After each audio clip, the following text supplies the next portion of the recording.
Yud Gimel, Yud Gimel Gimel. Yeah. There are stringencies for slaughtering over offering up and of offering up over slaughtering. The stringency of slaughtering is that if one slaughters for a commoner, he is liable, whereas one who offers up for a commoner is not liable. The stringency of offering up is that two people who held a knife and slaughtered are not liable, whereas if they held a limb of an offering and offered it up, they are liable. If one offered up and again offered up and again offered up, he is liable for every act of offering up. These are the words of Reb Shimon, and Reb Yossi says he is liable only once. One is not liable unless he brings it to the top of the altar, and Reb Shimon says even if he offered it up on the rock or a stone, he's liable.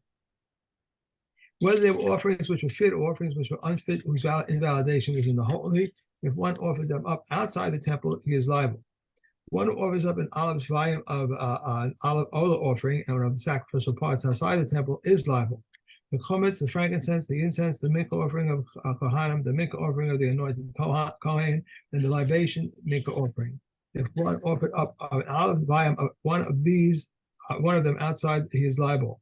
If Elazar exempts unless he offers up all of it. If one offered up any of these inside the temple, but left over an olive volume and offered it up outside the temple, he is liable. If any of these became diminished even slightly and one offered them up outside the temple, he is not liable. If one offers up offerings and their sacrificial parts outside the temple, he is liable. A mincha offering whose chametz has not been separated, and one who's offered it up outside the temple is not liable. If one separated his chametz and the chametz then found its way back into it and it offered it up outside the temple, he is liable. Okay. So we just saw yesterday, important to bear in mind Rabbi Elazar as a perspective, that in order to be chayav for shchutei chutz and for kravas chutz, you've got to do the entire amount of whatever was going on the mizbeach, as opposed to the chachamim who say a kazayas is enough. Once you've done the kazayas, put a kazayas on the mizbeach, that's your chayav. And we'll see a similar thing with the comets and the lavona now in Vav, the coins, the 3 fingers full scoop, and the frankincense that shekriv es echad mehem b'chutz. So if you took the lavona, now the lavona was these are things from a voluntary offering, right? Both of them permit the rest of the mincha for eating for the kohanim. Okay, and the guy took instead of bringing the mincha or the frankincense, instead of bringing the comments of the frankincense on the inner mizbech, at least not on the inner mizbech, on the temple mizbech, he brought it on a personal mizbech. Okay, he's chayav for this. Okay, according to this mitzvah. Rabbi Elazar poter ad she'yakriv sheni. So again, Rabbi Elazar comes and says, no, you've got to, it's not just enough that you sacrifice the one, you have to do the whole thing. In other words, everything that would have been put on the mizbeach for the sake of the mincha has to be put on, otherwise you're still pater for it. If he said echad bifnim ve'echad b'chutz, chayav. If he put one in the inside and one on the outside, so even Rabbi, so this is still carry on Rabbi Elazar. Because obviously the Tanakama holds that if you put one of them, you're chayav. But even Rabbi Elazar concedes that if the kohen put the komets on the mizbeach inside the temple, and then he took the lavona and put it outside, so thereby that's what he would have done to complete the preparation for the mincha. So there he would again be chayav, even though he didn't bring both of them on the outer altar, because it's still a shear of something that's useful, and it completes the preparation for the korban. Shnei bazichei levona. So you've got the two containers of frankincense that are used for the showbread. Okay, this is for the lechem apanim. Shehikriv es echad mihem b'chutz chayav. So back to Tanakama, saying that if you've got 2 containers of frankincense that come with the showbread, and both are supposed to go on the mizbeach. If you put one of them outside, he's chayav straight away. Rabbi Elazar poter ad she'yakrivus hasheni. He says no, you're pater unless you bring the second one. Echad bifnim ve'echad b'chutz. But again, Rabbi Elazar says the same thing. If you put one on the mizbeach in the temple, and then he took one outside and put it on his personal bama, again, he's chayav for the same reason as we said in the beginning. Hazorik miktas damim b'chutz. Now, let's say you've got blood from one of the other korbanos, and he takes some of the dam from the korban and he throws it outside. He's chayav. Rabbi Lazar again comes and says, "Afa menasech." This is on a different topic now. He's disagreeing, but he's adding he's on a different sort of on a different level. Ach hamenasech es meichag bechag bechutz. So on Sukkot you have the water libation, right? The Simchas Beis HaShoeva. So if somebody takes that water from the stream and in the service vessel and he puts that on a mizbeach outside, he's also chayiv for that. Now, do the Chachamim disagree with that? I don't actually see anyone disagreeing with him on that, but he's adding the point which makes me think that he is a lone voice over here. Perhaps because it only becomes sanctified when it comes onto the mizbeach. I don't know. Rabbi Nechemia omer shiarei hadam sheikrivan b'chutz chayav. So Rabbi Nechemia comes with an extra stringency. He says that when somebody pours blood over the mizbeach, okay, the avodah is done and everything's necessary, but he's still got some in his pan, and instead of pouring it into the drain, he takes it and puts it over mizbeach outside the temple. He's also chayav for that. Now, Rabbi Nechemia, the Gemara explains that Rabbi Nechemia is talking about the leftover blood of the inner chatas offerings, that is the ones like on Yom Kippur and for the Kohen Gadol and the Sanhedrin, those ones that are brought on the golden altar. And right. And he holds that the pouring out of the remainder of the blood on the into the western drain hole is an essential part of the avodah, and therefore if he poured it out on a mizbeach somewhere else, that's part. He did something that should have been done for the avodah outside. And that is the western hole the larger one for the water? It's not that they're larger. It's just that on that southwestern corner of the mizbeach there are two drain holes. One on the south side, one on the west side. So it's called the western hole. They're right next to each other. Okay. Yeah. And Kahati says now, and the halacha is not like Rabbi Elazar or like Rabbi Nechemia. Oh, okay, I see that. All right, now here comes an interesting one. What we call in programming an XOR condition, an exclusive OR. Hamolek es ha'of bifnim ve'ela b'chutz. If somebody does melika on a bird inside the temple, and now that he's killed the bird with melika inside the temple, he takes it and puts it on a personal altar outside, he's chayav. Okay. That's a standard case of bringing something that should have gone on the mizbeach outside. Malak b'chutz ve'ela b'chutz patur. If he did melika outside the temple, and then he brought it on the mizbeach outside the temple, he's totally patur. Why? Because melika outside of the temple does not work. It just doesn't work. What happens? You've just got an avela now. You've got an animal that died without shechita. You did melika on it outside the temple. It's just an avela. It's not kosher for anything. So you couldn't bring it inside the temple. And therefore bringing it outside the temple has no effect. So therefore he's patur. Hashochet is of bifnim v'he'ela b'chutz patur.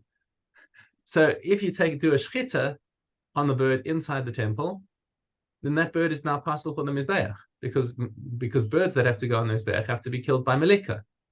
Mm-hmm. So if you did a shechita inside the mizbeach, inside the temple, granted, okay, this is now it's a kosher shechita because shechita works wherever you do it, but that bird is possible from the mizbeach, and therefore since it's possible from the mizbeach, it's also ineffective if you bring it on an outside altar. Shachat b'chutz b'chutz chayav. But if he did a shechita on the bird outside and then brought it on the mizbeach outside, then he's chayav. Isn't this interesting? Why is the last case chayav? Because if he shechted it outside, he's chayav both for the shechita, which for a bird that was sanctified, and on the bringing on the mizbeach, because the Torah included the shechita of the bird in kodshim b'chutz, okay, that you chayav on it, and anything that's chayav on shchita b'chutz, if you went ahead and put it on the mizbeach, it or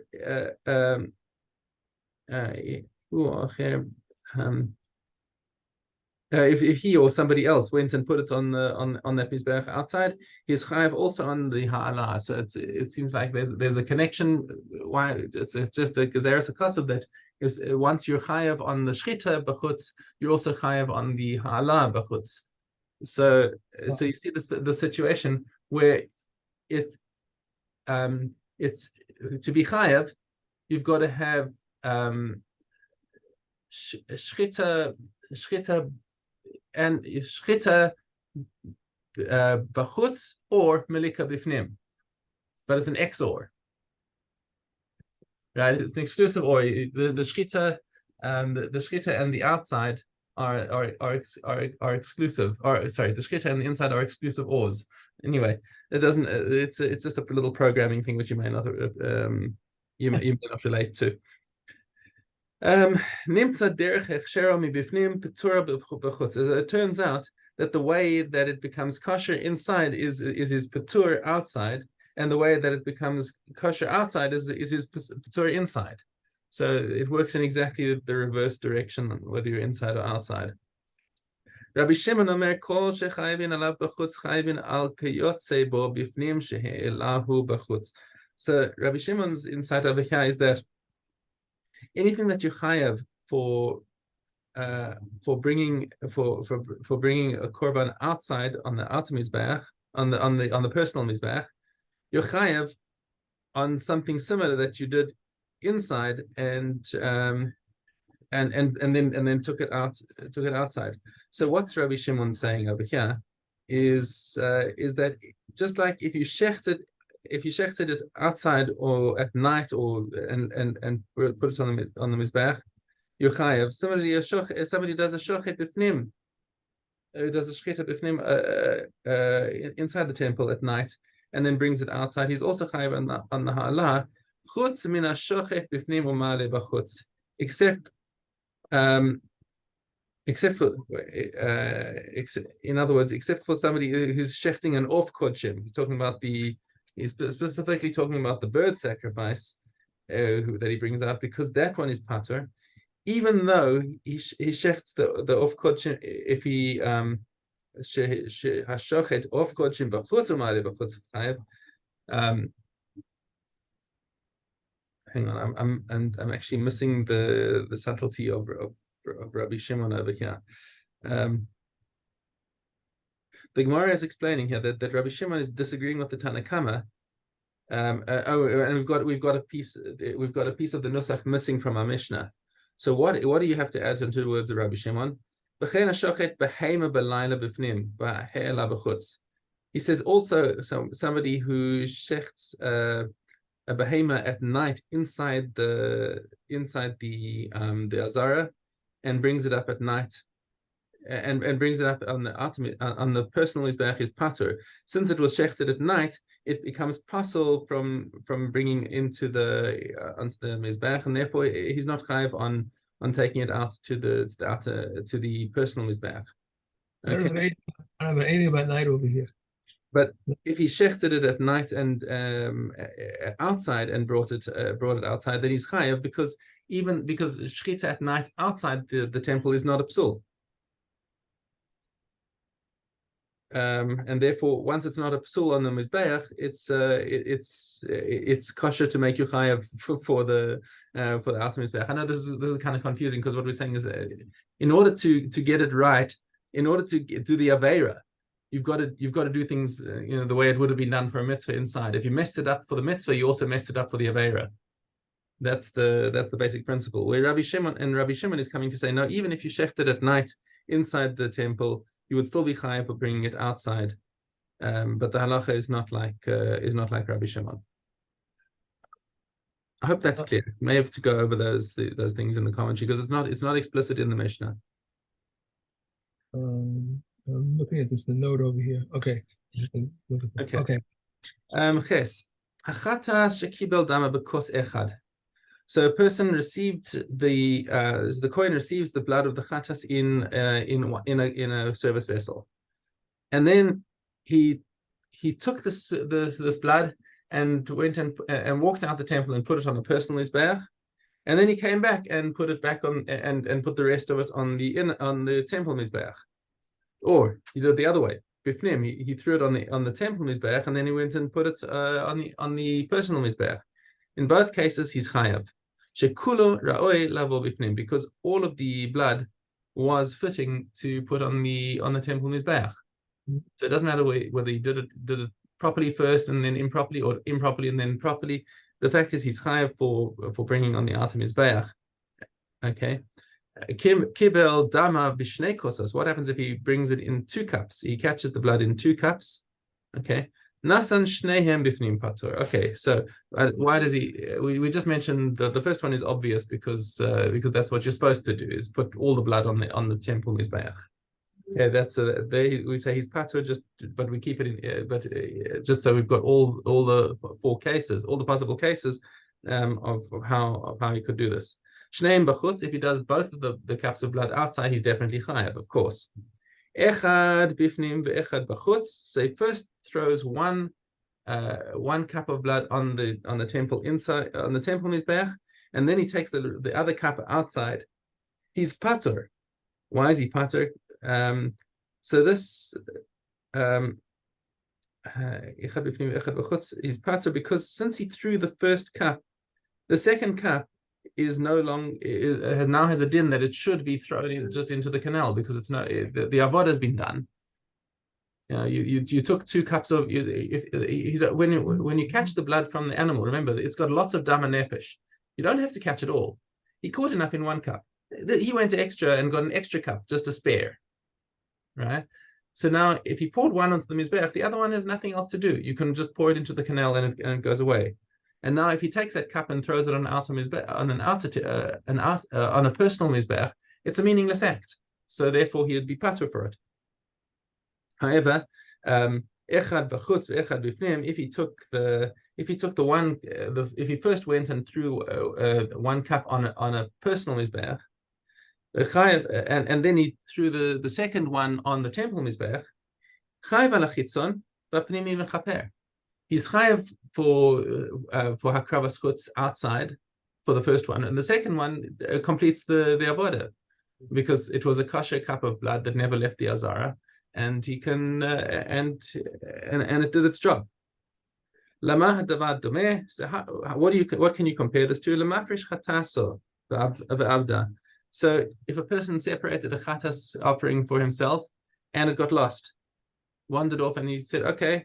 I said, okay, fine, here, let me bring another one. So he designated the second one as his chatas, and then the first one came home and said, hey, what's for lunch? And now he's got 2 chatas offerings for 1 chet. So what's he got to do? He's going to have to choose one of them that he's going to have to sacrifice. Okay. Shachat shteihem bifnim. If he went and brought both of them as korbanos inside, he's patur. There was no aveira here. Okay. Shachat shteihen b'chutz chayav. Both of them he's chayav for hakravas chutz. Achas bifnim v'achas b'chutz. If he brought one as his chatas offering inside the temple, and they said, what should I do with this other one? He said, oh, you know what? I'll bring this as one of my personal mizbeach. He's patur. Why? Because the second one is also to bring as an offering, because it was already designated for a chatas, and he can't do anything with it. And its din is that it has to be left to die anyway. Okay, so then he'd be patur for bringing that on a personal mizbeach. Achas b'chutz v'achas b'fnim. If he shechted one outside first and then brought the other one to be mechaper for him inside, he's chayav on the chitzona. He's chayav for the one that he brought first. But pnimis mechaperis, and the second one is fine. He didn't do anything wrong with the second animal, and that can be his chatas. Kashem shidama poter is besara, kachu poter is besar chaverta. And just like its blood exempts its meat, kachu poter el besar chaverta. So if both of them if he shifted both of them inside. Sorry, can you hear the drilling? Yeah, I hear them. Sorry about that. Builders are here. I'll go on mute when you do the chazaras. If he shechted both of them inside and he threw the blood of one of them, that already patters the blood of the flesh of the other one from Me'ilah. So it's got no more din of Me'ilah. As soon as you throw in the blood, it now becomes mutar for the kohanim to eat, and therefore the second animal also loses its din of Me'ilah at the same time. Okay. A little complicated. I'm going to go on mute and you can do chazaras. I'll just unmute myself if I have to interject anything. Okay. Let me see. We are on your Dalit. Bird offerings receive mincha offerings because they are in the category of blood offerings. A sinner's mincha offering receives a voluntary mincha offering because it is brought for a sin. A bird katos receives a bird ola, and so too with its consecration. All katos offerings mentioned in the Torah precede Asham offerings, except for the Asham offering of the Torah, because it is brought to make the Torah fit. All Asham offerings mentioned in the Torah may be in their second year and may be worth at least 2 silver shekels, except the Asham offering of a Nazir and the Asham offering of a Mitzorah, which must be in their first year and need not be worth 2 silver shekels. Just as they precede one another in these offerings, so they precede one another in their consumption. Between a shlomen offering of yesterday and a shlomen offering of today, that of yesterday takes precedence. Between a shlomen offering of yesterday and a katos or Asham offering of today, that of yesterday takes precedence. These are the words of the Reb Meir, but they can come and say the katos offering takes precedence because it is the most holy offering. Okay. Avos. Vav.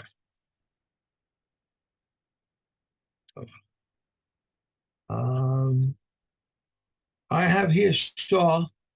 I have here that there's a break in here, so we have a new. That's right. Makiris Makoma, one who knows his place and he's happy with his lot. Right. Okay, one who recognizes his place. One who is happy with his lot. One who makes a fence around his affairs, does not take credit for himself, is beloved. Love being omnipresent, loves people, loves the ways of righteousness, loves reproofs, loves straightforwardness, distances himself from honor, whose heart does not become arrogant because of his learning, who does not enjoy rendering halakha decisions, shares his fellow's burden, judges him favorably, sets him on the path of truth, and sets him on the path of peace, who is settled in his study, and asks and answers, hears and answers, and one who studies in order to teach, and one who studies in order to practice, one who makes his teacher wiser, one who actually reports what he heard, and who says something over in the name of the one who originally said it. For you have learned this, and whoever says something over in the name of the one who originally brings a redemption in the world, as it is stated, and Esther informed the king in Mordecai's name. Greatest Torah for it confers life on the practitioner in this world and in the world to come. And it states, for they are life to those who find them and healing for all his flesh. And it states, it will be health to your navel and narrow the bones. And it states, a tree of life with those who grasp it and support as a fortunate.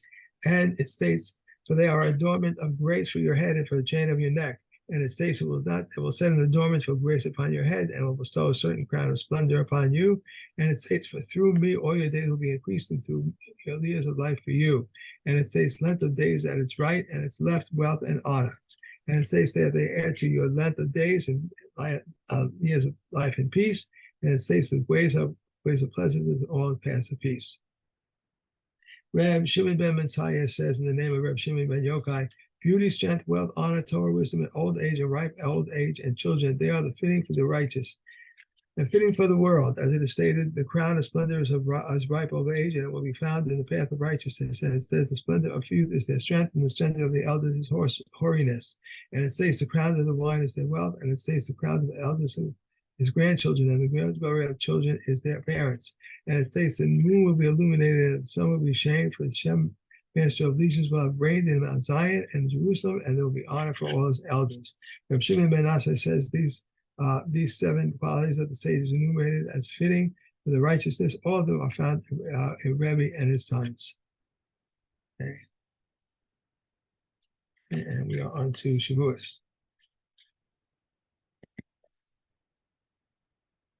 Okay, Gimel Zion. I swear that I will not eat this loaf. I swear I will not eat it. I swear that I will not eat it and eat it. He is liable only once. This is an oath of utterance for which one is liable for its willful transgression to a penalty of lashes, and its inadvertent transgression to a variable sin. For a vain offering, one is liable for its willful transgression to a penalty of lashes, and its inadvertent transgression, one is exempt. What is a vain oath?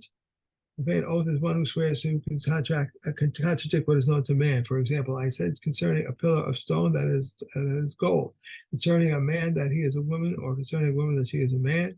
One who swears concerning something that is impossible. For example, if I did not see a camel flying through the air, or I did not see a snake like the beam of an olive press. One who says to witness, come and testify for me, and they reply, we swear that we will not testify for you. And one who swears to a mitzvah, for example, not to make a sukkah, not to make a lulav, and not to put on tefillin. Therefore, the vain oath for which one is liable is the penalty of lashes for the willful transgression, and for whose inadvertent transgression is exempt.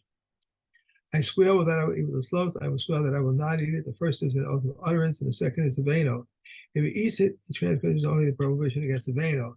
If he does not eat it, he transgresses the oath of utterance as well.